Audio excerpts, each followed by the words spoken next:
अस्सलाम वालेकुम अज़ीज़ तलबा व तालिबात। उम्मीद है कि आप सभी अपने अपने घरों में बखैर व आफियत होंगे।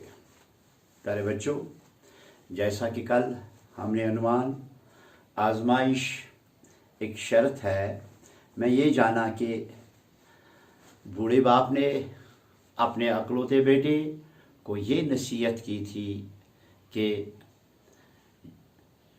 तब तक किसी को अपना दोस्त नहीं बनाना जब तक कि उसको पहले आजमाया ना जाए, और किसी न किसी मरहले पर अपने अजीज़ों और रिश्तेदारों को भी किसी आजमाइश के वक्त ज़रूर परखने की कोशिश करना, ताकि आइंदा के लिए तुम्हें तजुर्बा हो।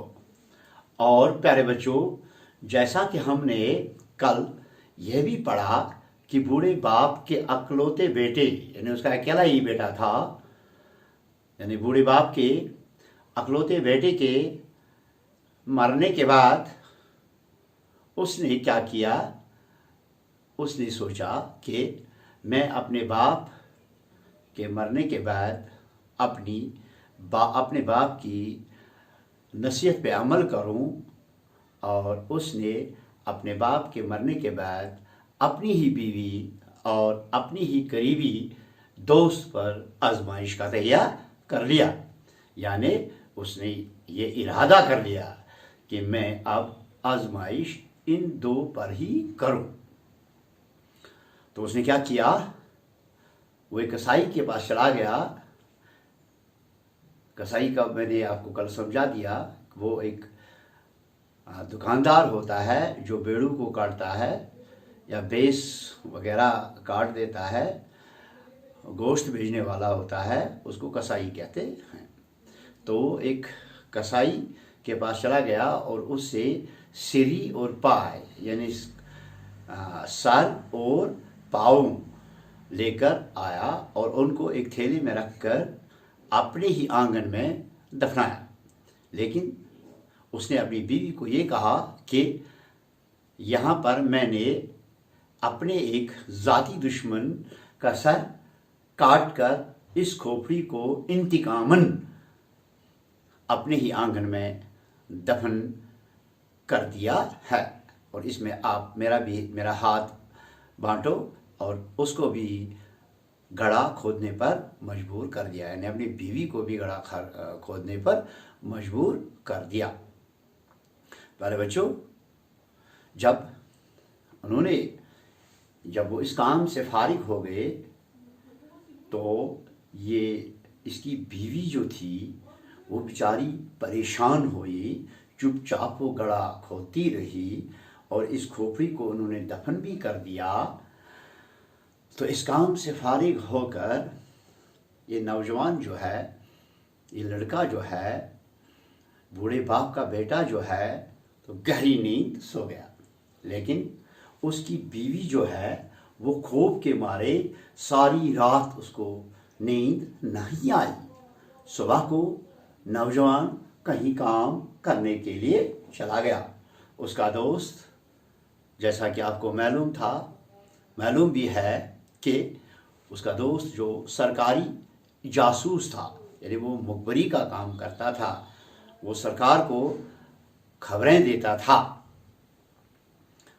उनके घर में दाखिल हुआ और नौजवान के बारे में दरियाफ्त करने लगा, यानी अपने दोस्त के बारे में वो दरियाफ्त करने लगा उसकी बीवी से कि मेरा ये दोस्त कहाँ गया है।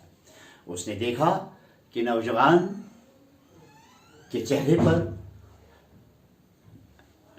की बीवी के चेहरे पर उदासी और उसके चेहरे पर हवाइयाँ उड़ रही हैं, यानी वो खौफजदा हुई है और उसकी आंखें सुर्ख हो रही हैं। पहले तो वो ये समझा कि मियाँ बीवी में कुछ नाचाकी हुई होगी, लेकिन ये बात उसके खिलाफ मामूल एहसास हुई थी। उसने पूछ लिया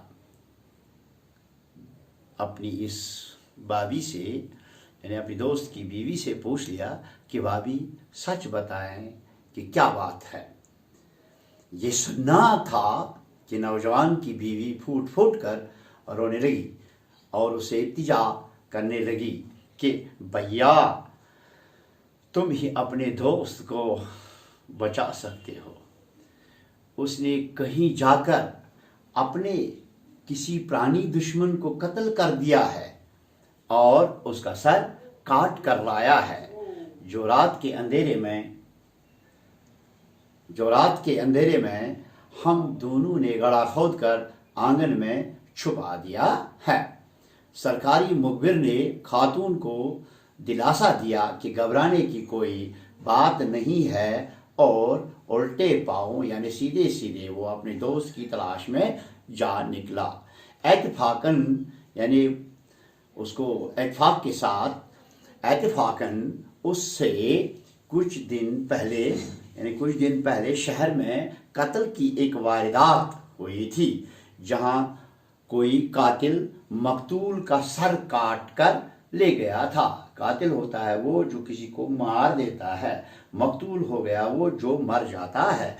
यानी इत्तेफाकन उस शहर में उस वक्त किसी कातिल ने किसी आदमी को कत्ल कर दिया था और उसका सर काट दिया था।